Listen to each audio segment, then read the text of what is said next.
Hello, you guys. What up, senoritas and senoritos, homies and homiettes?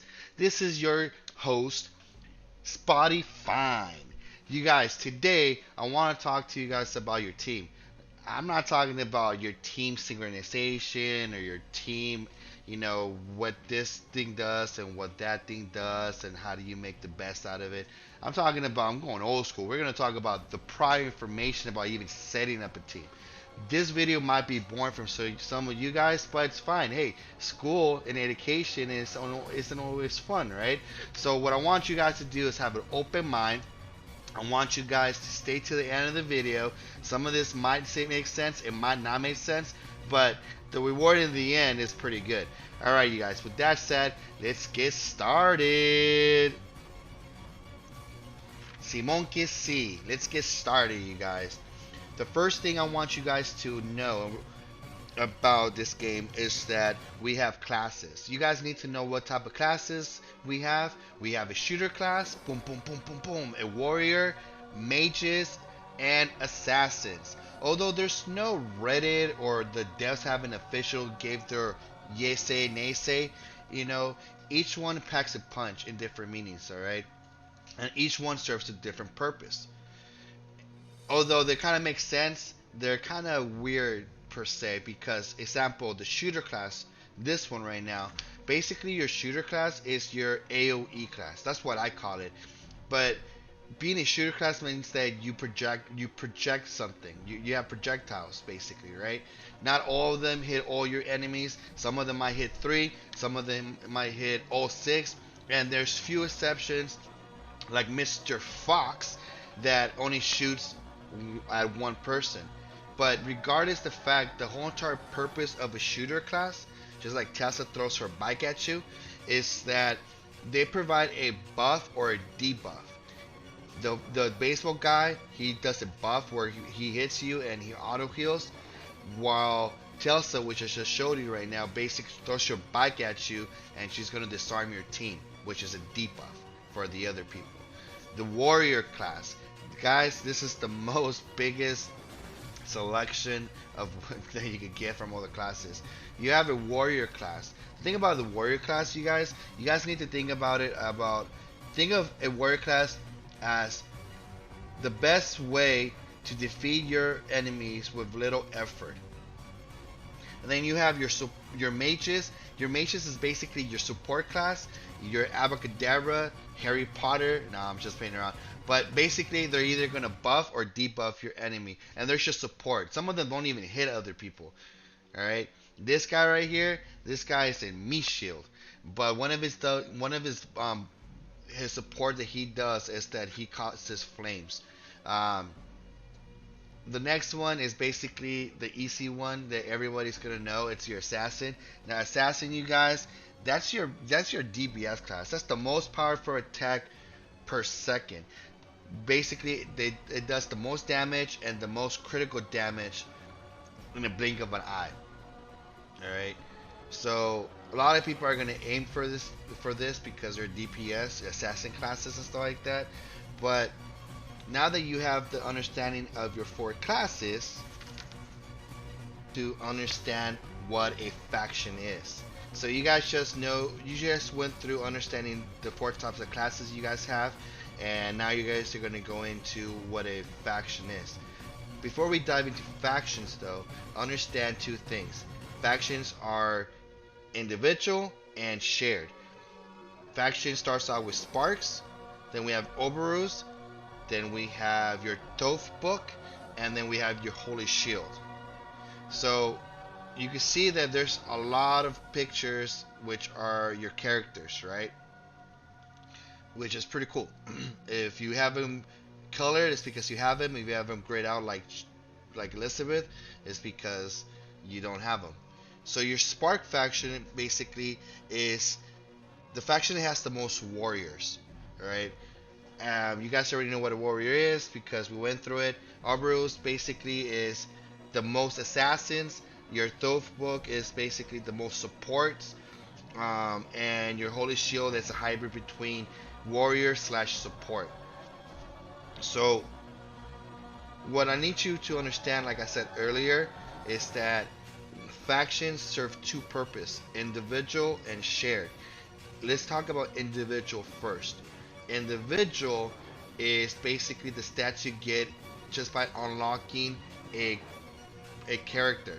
Example, right now you have Mr. Woods, right? Mr. Woods, just by having him, you get an attack plus 50 on your roster just by having him. So on Sparks, same thing. You could have Hercules with attack percentage plus 5%. You could have, I don't know, there's so many here. Just look at them, it's crazy. But just know that individual is basically the number that you see, those yellow letters that you see, that's what you're going to get basically. You have Maria that gives you attack plus 50. Then you have Nightingale, HP plus 375. All those are individual stats that you're going to get just by unlocking the character, and they get added to that character per se. This is pretty cool because it's going to give you the incentive to collect all the other characters. A lot of people want to go and just hit out the S characters. That's not a really good idea, you guys. To be honest with you, the way it works is this: your A class, which is your purple class, those classes are basically the easiest one to involve because you get the most frags when you get the frag chest. When it comes to your greens and blues, those are the hardest. Even though they might seem the weakest, you don't get enough frags, so it's harder to upgrade. And when it comes to your S characters, like right now that you're looking at Troy, it's even harder because sometimes you're gonna need universal fragments. So make sure to unlock a little bit of everything so you have all of them. So now let's talk about share stats. You see how there's different colors? There's purple, blue, green, right? And there's a yellow in the middle. Okay, so share means that if you are able to unlock all the characters in that purple line, you get an additional speed plus 75, or in the blue ones, attack percentage plus 8%. If they're not highlighted, it means that you don't have the characters or you're missing them, and so you won't get that share buff. But all that is linked by that yellow little circle in the middle, which is your S character. In this case, it's Troy. You need to have Troy in order for you to be able to link all the other colors together to get that share buff. Same thing when it comes to your weapons, you guys. So there's individual and there's share. Individual, if you have all your colors, like the blue ones, I'm getting an additional, or your purple ones, like let's say your purple ones, you're missing one, I'm missing out on the HP percentage plus 5. The blue one though that I have all three of those sets, so I'm getting an additional attack plus 5% because I have those three. And I do have the middle one, which is Troy's weapon. So unfortunately, I have Maria, but I'm missing the alchemist guy, and I'm missing his weapon, so I won't be able to get that share stat, which kind of sucks. I want that. So Maria's missing out on some power, just because Mr. Alchemist, I ain't getting him. The RNG gods aren't being nice to me. I try getting it, but I'm not getting it, and I'm not going to go and use one of those universal, not universal. I'm not going to trade it in. Anyways, pretty much that's how it works, you guys.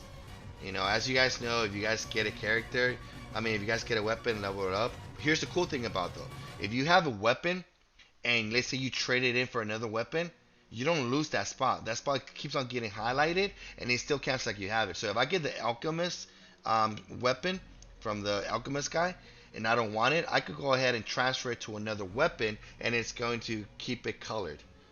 You guys need to wake up, get fired up and excited because we're about to finish. I'm just saying that because I know that doing this thing is boring.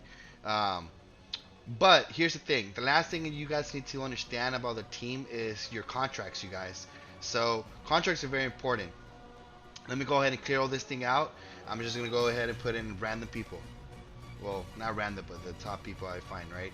Okay, first thing I need you guys to understand is that a contract comes in 2 set or a 4 set, or it's going to be a 2 and 4 set, or it's going to be a 6 and 6. This is, you'll understand it when I go by. All right. So right here, you can see that a contract, if you have two people of the same faction, which is two Toph people, this guy right here, Mr. Paris, is going to get an additional 50 speed. If he has four, even though it says three there, it's not including himself. So it's three other people including himself, he'll get that additional stat. So if you look at the stuff right now, everybody has different contracts with different stats on them. All right, so some of them are pretty cool and legit. Some of them are kind of like, really, really, like, do you really need this? Um, and you gotta take your time to actually see it. An example of that is this person, effect resistance. Oh my god, she's like OP when it comes to damage, but this one's a better example. All right, Brutus, right, or Marcus has way better stats. If you look at the colors on the top, there's gonna be your factions. If you have anything that's activated in 2 and above, you'll get him red, right? If you look at Hercules, her faction on the upper left corner is grayed out. That little flame is grayed out. So what that means is that dun, dun, dun, dun, her contract basically saying that if there's days, she's gonna take 50% less damage on herself, right? If there's 2 sparks, but there's no 2 sparks, it's just her. So her contract is wasted. It's no good. You don't want that. Remember how I was telling you guys about how you guys need a 2-4 set or a 6 and 6, meaning you have 2 options. You either get 2 factions of the same among also having 4, just like this one, where if you look at it, you're going to have 2 Orberos, and then that's Orbero number 1, and Marcus is number 2. So they're going to get the first step of the contract. And then the other ones, that's 4. So all those, Paris, Akishi, Troy, and Maria, they're basically going to get your 4, the 2 sets. The 2 set and on the top, and then the other 2 on the bottom.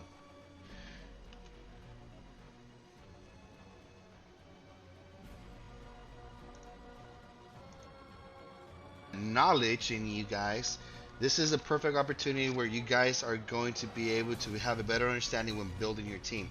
When building your team, you guys, make sure that you take at least half an hour or more to really think about what you just learned right now. Everything from understanding what type of classes are, the factions, and the indexes, and knowing about the contracts. I mean, to be honest with you guys, this is really important and critical if you think about it, because there's a lot of teams out there that you guys could build. There's AoE teams, or DBS teams, or beefy teams, pursuit teams, single target teams. I mean, counterattack teams, back row killer teams. I mean, take the time to look at every stat, make sure what class you have. That's going to make you understand how much damage, how much resistance, all that good stuff, you guys. Well, with that said, you guys, if you guys like this video, go ahead and press a like. If you guys don't like it, double press like. And with that, we're going to end it with the song of the day.